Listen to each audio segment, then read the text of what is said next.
هل حصل معاك قبل كده إنك تكون قدامك مهمة أو مشروع لازم تسلمه وتحس إن عندك وقت كافي وفجأة تكتشف إن الموعد النهائي أقرب بكتير من اللي كنت متخيله؟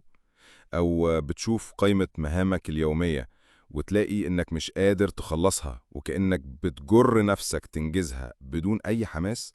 لو الكلام ده مألوف ليك فأنت مش لوحدك.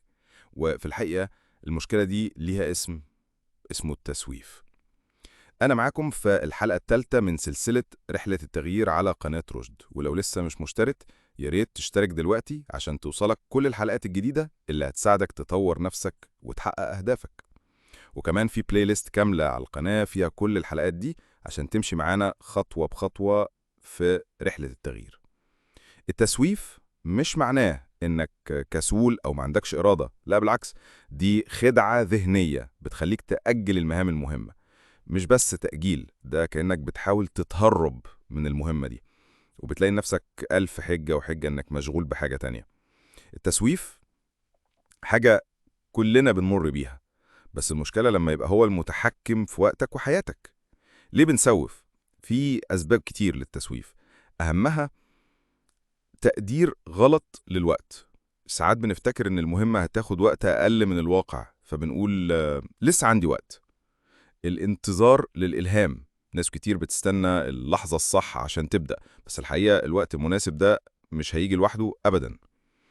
الملل، لما المهمة تبقى مملة أو مش ممتعة دماغنا بتدور على أي سبب للهروب. قلة الثقة في النفس، لو مش واثق في نفسك بتتردد تبدأ وممكن حتى ما تكملش المهمة.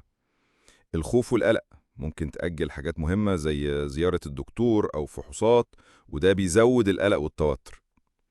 المثالية، في ناس بتأجل عشان عايزة تعمل الحاجة مثالية بالظبط، وده بيخليها علقة بتستنى الإلهام أو بتخاف من الفشل. التشتت، التكنولوجيا والسوشيال ميديا بتسحب انتباهنا بسهولة، خصوصا لما المهمة مش حلوة أو مش محببة لينا. التسويف مش اختراع التكنولوجيا، دي طريقة قديمة للبشرية عشان تهرب من المهام الصعبة، بس التكنولوجيا زودت فرص التشتت. والخبر الحلو إن في طرق واستراتيجيات تقدر تستخدمها عشان توقف التسويف من دلوقتي. هقول لك على 4 استراتيجيات مهمة وأمثلة بسيطة تقدر تطبقها على طول. أول حاجة، كافئ نفسك فوراً. دماغنا بتحب المكافآت اللي بتحصل فوراً، مش اللي هتيجي بعد فترة طويلة. لو قدرت تربط المهمة اللي بتتأجل بحاجة بتحب تعملها أو تستمتع بيها هتلاقي نفسك بتنجز بسهولة. دي حاجة اسمها دمج الإغراء. ما تسمعش البودكاست بتاعك المفضل غير وانت بتتدرب، ما تتفرجش على المسلسل إلا وانت بتغسل هدوم، اتكلم مع صحابك وانتوا بتاكلوا في مطعم بتحبه. تاني حاجة، عاقب نفسك على التسويف فورا. يعني حط لنفسك قواعد تمنعك من التأجيل، زي اتمرن مع صحابك والغياب بيخلي الموضوع مكلف، يعني مش عايز تتلكك قدامهم. خلي مبلغ صغير في حصالة وتدفعه لو ما نفذتش اللي وعدت بيه. خلي حد من عيلتك أو صحابك يراقب التزامك. تالت حاجة، حدد هويتك المستقبلية والتزاماتك. العلم بيقول إن تحديد سلوكك قبل الوقت بيقلل التسويف. مثلا اشتري أكل صحي في علب صغيرة عشان تتحكم في كمية الأكل. شيل التطبيقات والألعاب اللي بتشتتك من الموبايل. خليك ملتزم بجدول معين للشغل والراحة. رابع حاجة، خلي المهمة سهلة تبدأها. غالبا البداية هي الأصعب، وقاعدة الدقيقتين بتقول ابدأ المهمة بمجهود بسيط جدا، مش أكتر من دقيقتين.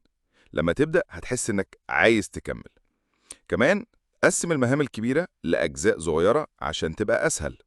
مثال، الكاتب أنتوني تروبل بينظم يومه يكتب 250 كلمة كل 15 دقيقة، وده سر نجاحه. لو عايز تنتج أكتر جرب الطريقة دي. قبل ما تنام اكتب 6 مهام فقط لليوم الجاي، رتبهم حسب الأهمية. لما تبدأ شغل ابدأ بالمهمة الأهم وما تلمسش التانية غير لما تخلص الأولى. كامل بنفس الطريقة لباقي المهام. لو ما خلصتش مهمة نزلها لقائمة اليوم التالي.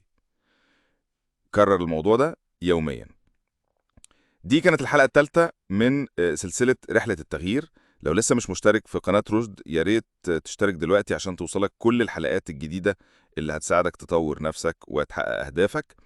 وكمان في بلاي ليست كاملة على القناة فيها كل الحلقات دي عشان تمشي معانا خطوة بخطوة في رحلة التغيير. اكتب لي في الكومنتات ايه هي المهمة اللي هتبدأ تطبقها من النهاردة.